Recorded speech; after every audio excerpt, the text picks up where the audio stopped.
Ken Ken வந்து ஆஹ், அசுரன் photo shoot அப்பதான் முதல் முறையா பார்த்தேன் நான். அப்போ பார்த்த உடனே எனக்கு சுத்தமா ஒர்க் ஆகல.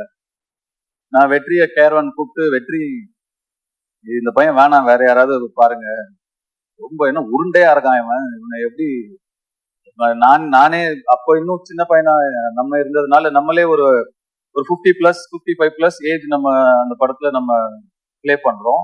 அப்ப பையன் இன்னும் சின்ன பையனா இருக்கணும், அப்பதான் கன்வின்சிங்கா இருக்கும். இவன் பெருசா இருக்கான் வெற்றி, பாருங்க வேண்டான்னு. அப்புறம் வெற்றி சொன்னாரு, இல்ல தனுஷ் கொஞ்சம் டைம் கொடுங்க, அவனை இழைச்சு வர வைக்கிறேன், அதுக்கப்புறம் நீங்க பாருங்க. சரி சார், ஓகேன்னு சுத்தமா கன்வின்ஸ் ஆகல. அதுக்கப்புறம் நான் என்ன பார்க்கவே இல்லை. ஸ்ட்ரெயிட்டா டே 1 ஷூட் அப்பதான் பார்த்தேன்.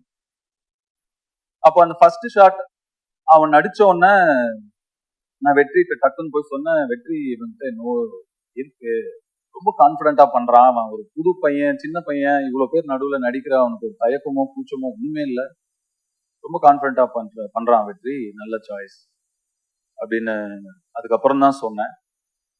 ஸோ என்ன கண்டுபிடிச்ச பெருமை முழுக்க முழுக்க வெற்றிமாறனுக்கு தான். என்ன மேல நம்பிக்கை வச்சது வெற்றிமாறனுக்கு தான். நான் சுத்தமா எனக்கு நம்பிக்கை இல்ல.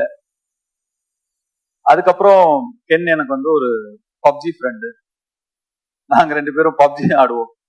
எப்படியாவது க்ளோஸ் ஆகணும் அவன் கூட அப்படின்னு சொல்லி, என்னன்னா கேம்ஸ் தான் எப்பயுமே டக்குன்னு க்ளோஸ் ஆகும் 2 பேரை. அதனால அவன் பப்ஜி விளையாடுவான்னு, எனக்கு அப்ப அவ்வளவு பெருசாலாம் விளையாட வராது. சரி இவன் கூட டைம் ஸ்பெண்ட் பண்ணணும்னு சொல்லி நானும் விளையாடுவேன். அவர் தான் எங்க பப்ஜி டீம் லீடர். அது என்னது எம்ஓபியா, மோஸ்ட் வேல்யூபிள் பிளேயர், அது எப்பயுமே கென்னு தான். அப்படிதான் கென் எனக்கு நெருக்கமான. அண்ட் கொஞ்சம் கொஞ்சமா பழகி, அஃப்கோர்ஸ் அதுக்கப்புறம் உங்களுக்கு எல்லாம் தெரியும் வந்தது. Then his journey was different.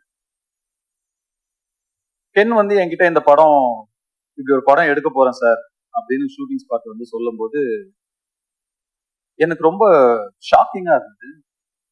ஏன்பா ஏன் அவசரப்படுற, இவ்வளவு சின்ன வயசுல இப்போ ஏன் எடுக்கிற, இன்னும் நல்ல ஒரு 2-3 வருஷம் அசிஸ்டண்டா வேலை பண்ணு, கத்துக்கோ, இன்னும் நிறைய, நீ நல்லா எடுக்கலன்னு சொல்ல, நல்லா எடுப்ப, அதை விட இன்னும் நல்லா எடுக்கலாம்ல, இன்னும் கொஞ்சம் கத்துக்கிட்டா, வெயிட் பண்ணுன்னு சொன்னேன்.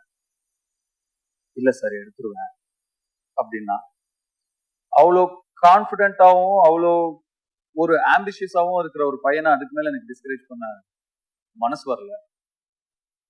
சரிப்பா, ஆல் தி பெஸ்ட், குட் லக்னு சொல்லி நான் அனுப்பிட்டேன்.